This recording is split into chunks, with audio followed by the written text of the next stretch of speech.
All righty, folks, welcome in. This is Talking with Tom. I'm meteorologist Tom Schmidt. And I'm meteorologist Tom Turton, just so you can tell the difference. Just so you can tell the difference. Yeah. That's right. Yeah. Well, Tom, you look good. Thanks. So do you. Welcome. Happy Thursday. We were out yesterday at Missouri State Yes, we were. University. It was a little chilly, Tom. A little cold, a little cloudy, and a little wet. Yeah. And windy. All of the above. Yes, throw Yeah. windy in too, yes. I might as well, you know. Yeah, well, I was holding on. I think you were at times holding on to the top of our, little tent shelter and felt like it was going to kind of tear your arm out at times. Yes, it did. It was very windy. Overall unpleasant. But, hey, Missouri State got the win. Yeah. They won 28-21. They're looking good. They're looking good. Yeah, for they them. are. Congratulations. Yes, congratulations, absolutely, to the Bears. Mm-hmm. It was good. Tom, how late did you end up staying there? Now, did you go to the game or? Yeah, I was there. No, I didn't. Okay. Yeah, I know you didn't go to the game. No. We have to get up kind of early. Yeah. In the morning, so didn't get to do that. I was really amazed considering it was a Wednesday game, middle of the week kind of thing. There were a lot of people that were milling around, in the area that we were getting ready to go into the arena. So that was pretty cool. I like seeing it. Good school spirit. No, there's a lot. It was a good crowd. It was a good turnout, it looked like. I think Julie Eaton, our promotions manager, creative services person, said that we had 55 tickets for here from us alone. And Very nice. It was Ozarks' first night, and it definitely was. So Pretty good. Pretty good. Yeah. Got to see a lot of people and shake hands. We had a little golf thing where people could try to putt, like a putt-putt idea. Yes. And then we had some tchotchkes to give away as well. Yeah, some fun stuff. Yeah.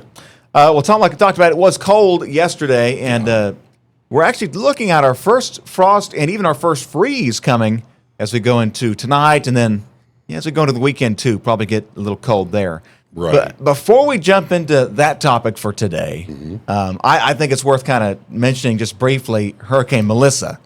Yeah. Yeah. A hurricane, last I'd heard, about the size of Texas, if you think about that.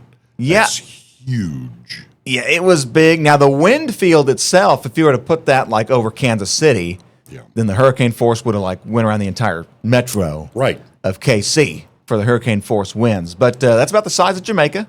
It's a small island. Yes. And that's where it did the most damage. Category 5 storm came through, I want to say it was Tuesday. Okay. I think it was Tuesday. It was a slow midday. mover. That was one of the things that makes it so damaging. It was moving like 3 to 5 miles per hour, in its forward motion. That puts those kind of conditions over one spot for a long time. Hours. Yeah, absolutely. And you look at some of the satellite images, and I'm sure you do, I know I do. You look at that eye, and when it's as though someone has cut a perfect circle out of the middle, it's a powerful hurricane. It's not ragged. It is tight. There's a lot of rotation, which means a lot of wind. A lot of wind. Yeah, it's a kind of the same concept, right? You put your hands out, you're spinning. Yeah. The tighter you pull your hands in closer, the faster you're going to spin. That's it. And so the closer to that eye wall, the closer to the middle of the hurricane, the strongest of the winds there. Oh. And it was strong.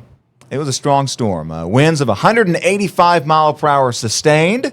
It was tied for the second strongest Atlantic hurricane, along with several others on there, but 185 mile on the top end of that scale. And that's sustained. That's not gust.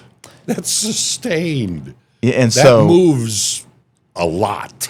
Yeah. And like we're saying, imagine the 185 mile an hour wind sustained for an hour or two over the same areas. It scours the landscape. It really does. And something else that came out of Melissa was the strongest wind speed ever measured from an Atlantic hurricane at 252 miles per hour. So that's a gust, but golly. Still, 252 miles an hour. Yeah. What survives that? Not much. I mean, that's an EF5 tornado is 200 miles per hour. Yes. And EF5. Yeah. So, and, I don't know for certain, but I think a lot of the construction, as far as homes and stuff in Jamaica, they're not necessarily bunkers. A lot of wood construction, things like that. So Yeah. a lot of people have lost their homes and their livelihoods, and the infrastructure. I know just listening this morning is shot. It's everything is difficult. I'm sure, yeah. And, talking to Julie Eaton, again, our creative services manager here, she's visited the island a couple times in the past. Yeah. And she said there was a great difference between the haves and the have-nots. Oh, yes. She said there are people living, the luxury life, the hotels, the resorts, and the nice houses, that kind of thing. And there wasn't really a middle class. And she said there were a lot of folks living in those kind of shanty type huts and maybe a lot of tents, Bungalows. she said. Yeah, sure. And so, a lot of people displaced. And it'll take a long time, not just a couple of weeks to recover, but probably a year plus, looking back. I mean, there are still recovery efforts going from past hurricanes. Yeah. I'm guessing even in the United States. Yes. Well, last year we had, was it Helene or Milton, the one that went up into North Carolina? I am not sure. My memory isn't good enough. I would. But they are still the first thing recovering. that popped into my mind was Helene, but I don't know for sure. Okay, yeah, and kind of the same. I think it's Helene, but North Carolina is still building back from that. And that was last year. Yeah. So I'm sure there's still construction going on in New Orleans and things from past storms. Yeah. So some of the effects are long lasting, and I don't know how much, how much money does Jamaica have to be able to repair itself? I don't know. And they have a pretty heavy tourism industry.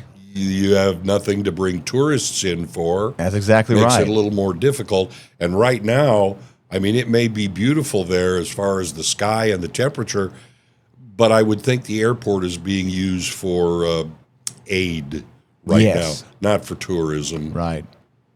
So it's a big deal. There'll be a lot of. It's made a lot of headlines. Hurricane Melissa has, and now Jamaica and even parts of Cuba are in the recovery stage. And Springfield's own Convoy of Hope responded, and they're in Jamaica. Yeah, they're everywhere. They're an incredible organization. They are great worldwide disaster relief. Yeah, and right here, Springfield's own. So good for them. All right, so Tom, I think we can move on in now to our topic of the day. Okay. We're talking about frost and freeze. Okay, now I'm gonna move just a minute here because all right, I've been wondering why I haven't heard a thing you said so far. Say something, Tom. There you go. Can you hear me now? Oh, that's much better. Can you hear me now? Yes. Wait a minute. I have to turn it down. Uh-oh. There we go. There we go. Better. All right. So, Tom, What?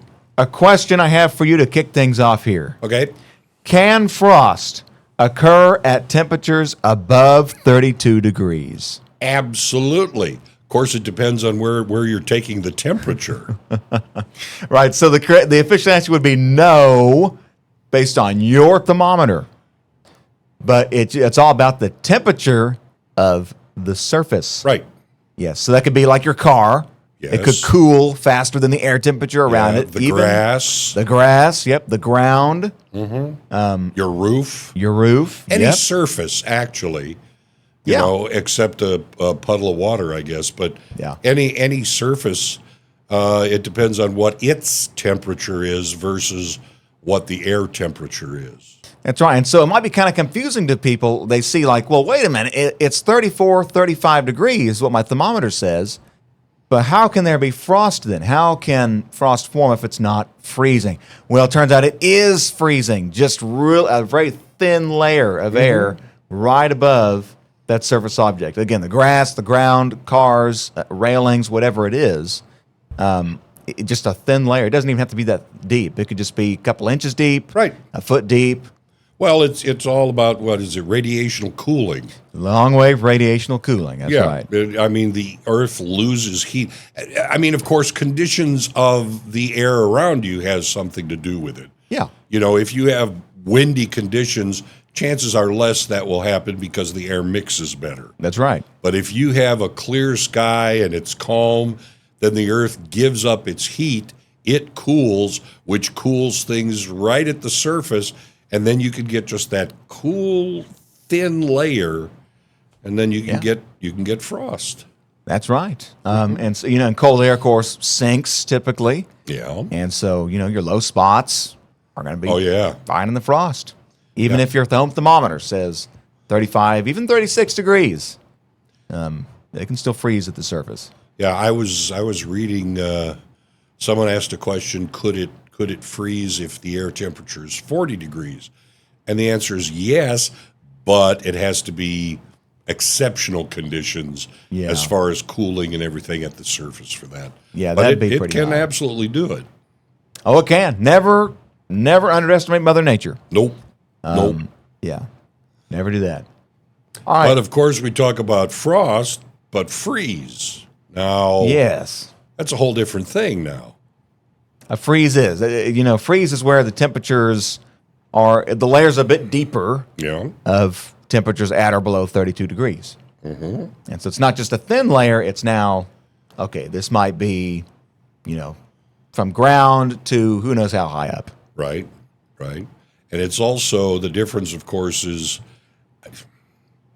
if I remember correctly, freeze starts to affect things at a molecular level. Yes, plants and that kind of thing. Yes, it stops growth. It kills a plant. Frost doesn't necessarily do that. No, it doesn't. But the freeze will. That's when it's done. You just have, the plants are wilting up, and sometimes they turn black with a black freeze. Yeah. And then that's it. That's it for the growing season for that plant anyway. Yeah, because a frost will just form on the surface, Yeah. kind of the exterior of the plant, but the interior of the plant will still be maybe above freezing. Yes. But when you have that freeze, when you get to 32, 30, 28 degrees, a hard killing freeze, well, now the inside of that plant is starting to have its water freeze, and that's kind of breaks up That ends it. Yeah, that ends the growing season. And Tom, we haven't had that yet in Springfield. No. We're getting close, though. We could have some frost tonight, which would actually be about 2 weeks behind our average Yeah. if we do have that tonight. I think we will. We're going to be about 35, 36. And it'll be, skies are clear, winds are calm, so Right. I think we'll hit frost tonight. Okay. Halloween evening, trick-or-treaters, not a big deal. It'd be cool, that 40 degrees, but not bad. Should be cloudy Friday night. Right. And yeah. that helps hold the heat in. Yes. You don't get as much radiational cooling. That's why No. when you get those moonlit nights, it's going to be chilly, especially if the air is not moving at all. Oh, yeah. All you get is radiational cooling then. Yeah, you do. So clouds can act like an insulator to the heat trying to escape. And then it looks like Saturday night, the clouds will clear away and the winds will be calm. And temperatures Saturday might just be 50 degrees. Ooh. And so I think that will allow us to probably drop down to a light freeze. Right now going for about 32, 33. What is our average afternoon high right now? Do you know off the top of your head? I believe it's 64. Okay. 64 degrees. So that's quite a bit below the normal if it's only going to, squeak into maybe some low 50s. Is that what you said? Cloudy. A little weak cold front comes through. Yeah. And so Saturday is going to be a cool day. Chilly. Okay. Yeah. First day of November, of course. Yes. This Saturday, following Halloween. Yeah. So, I'm still kind of wondering if we're going to have a colorful fall or not. I don't know. We should hit peak next week. Uh-huh. It looks this weekend things are really going to accelerate after the cold we just got out of and the rain too. But next week's probably going to hit peak, and it's tough to say. I think there'll be certain trees that certainly do pop. I mean, we're seeing some of that already. Sure. Yes. But we're also seeing a lot of trees that, hey, we had a bad drought earlier this fall, and these trees dropped their leaves early. So Yeah. I think we'll see colors, but it'll probably be a little thin. Kind of sporadic Kind of sporadic. Maybe not as full or lush as, widespread. I think you're right. I mean, you and I, when we talked about this before, we thought the greatest leaf change is going to be at the beginning of November anyway. Yeah. As I recall, anyway. That's right, I yeah. could be wrong. But we pushed it into November. I remember that. And yeah, I mean, I am seeing trees that are just throwing brown leaves. That's it. Yeah. And there have been a few that have popped, but yeah, it is sporadic and probably will remain so. It is. Now, I noticed a lot of the oak trees are still mostly green, Yes, but that'll be changed. They'll probably have a fast change with oaks this weekend and next week. I think so. If see, this is when you're seeing these temperatures being below where you expect them.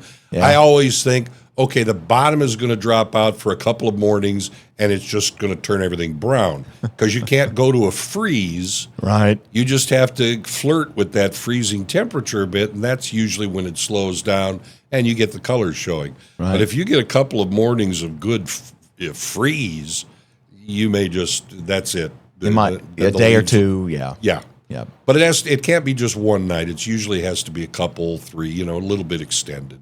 Yeah. We've had a few of those. Yeah. We're in the 30s this morning. Be in the 30s again tonight. Uh-huh. And then, first freeze possible this weekend. It'll be close. Yes. Just a light freeze. But yeah, peak fall season is upon us. It's coming soon. Give it another 5 to 10 days, and we'll be in the throes of it. Yeah, well, As good as it can be. the Ozarks are beautiful when Mother Nature cooperates Yes, they are. with the temperatures. It's just gorgeous out there, so keep our fingers crossed. It's good stuff. Yeah. All right, Tom. Well, I've got some trivia questions here for you. Uh-oh. Hey. Is this payback for last week? No, I think these are fairly simple. Uh-oh. I tried to be nice, So here we go. If you By get, inference, that means I wasn't nice. I get it. Okay. All right. so if you get it right, green ding. If you get it wrong, you'll hear that. Okay. So there you go. 3 questions. All right. 2 of them are about Halloween. One of them is about frost. Okay. All right. So Halloween is upon us. Now this year, as we were just talking about, it looks mild, low 60s, sunny, and temperatures in the 50s and 40s for the evening for those trick-or-treating. Okay. It's not bad this year. However, what is the coldest Halloween night in Springfield's history? So what's the coldest temperature it's ever been on Halloween? I could almost swear that it was when I was taking my kids out trick-or-treating. It could have been. What was the coldest? Are you asking me for the date or the temperature? You can just give the temperature. Like, what would you think? You can give a range or I'm going to do say you it think? was in the low 20s. low 20s. Yes. That's a pretty close guess. right. 18. All right. 18 degrees Yeah. back in 1993. Yep. That's it. Yeah, so you could have easily been out doing that. I would have been. And that was also I remember a couple of them. Just you were just frozen, and it was a little rainy, misty too. It was not a lot of fun. it's my least favorite weather type. Yeah. A cold rain. Yes. Ugh. Goes to the bone. That's miserable. That day, Halloween 1993, was also the coldest daytime when temperatures got to 39 for the afternoon. So there you go. 1 for 3 so far. Okay. Has it ever snowed on Halloween? Yes. Yes. Now, do you know, there's a bonus question. Do you know what the most snow we've seen is on Halloween? Most snow. Most. 0.7 of an inch. I'll give it to you. So it snowed 4 times Yeah. in Springfield on Halloween since 1888. The most snow was 0.6. 6. Okay. So you're within that, 10th of an inch range. I knew it was under an inch. I mean, it's not like we're going to get a bunch of snow No. unless something is really wrong. Yeah. But yeah, I know we've had snow on Halloween. Yeah, we have. Just trace amounts, but the most was on Halloween 1951 for that 0.6 inches. The most recent snow was a trace amount on Halloween back in 2019. Okay. Just a couple years ago. All right. So well done. Doing good. 2 for 2 Thanks. so far. All right, this last one's a true or false. All right. Frost in the morning means it will be sunny that day.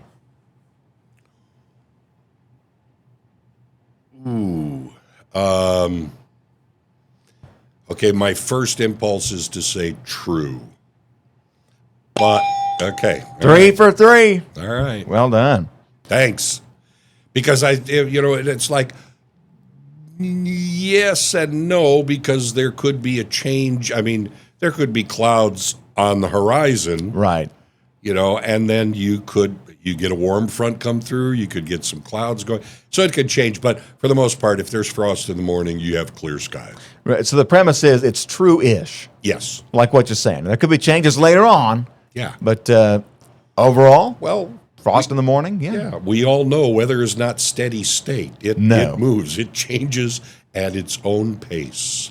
So this question came from folklore, and this is commonly known as a white frost, I guess. And so weather folklore states that frost in the morning indicates that the day will be sunny, since frost forms when skies are clear, winds are calm, which is typically associated with high pressure Yes. moving into the area. So frost in the morning, unless there's changes coming, will mean a nice sunny afternoon. It's amazing because depending on what time of year it is, high pressure moving in can mean you may bake your brain out or you may freeze your toes off. Yeah, some of the coldest days here are during high pressure, and some of the hottest days in the summer Exactly. are during high pressure. You clear the sky, Mother Nature it runs rampant. Oh, yeah. Well, Tom, that wraps us up for today. I think next time what we're going to do is talk a little bit about how AI is changing the way we forecast. I may not show up. I'll just have AI sit in for Yeah, right. I'll put a bot in your place. That's it. But that could be particularly interesting as we go into winter forecasting. Oh, yeah. And see how the models compare to AI compared to the typical models we use today. And it's changing fast. Yeah, see It how is. good AI is because winter forecasting is tough. It is. So for the first round, we'll have to take a look at it and get some trial runs in. Sounds good. We'll look at it. All right. Well, Tom, thanks for being here today. Yeah, thank you for being here today. And happy 40 years here at Ozarks. I know you kind of have a little stipulation in there. You were gone for about a year and a half or 2 years. Yeah. But back in around this time of year, 1985, you stepped in here, and you've been a staple and a pinnacle of information and entertainment ever since. Well, thank you, Tom. I appreciate that very much. It's been nice working with you. Same here. And here's to the next 40. Okay, I'll go for that. All right. Well, folks, thanks for joining us. And this has been Talking with Tom. We'll see you next time to talk about AI. Bye.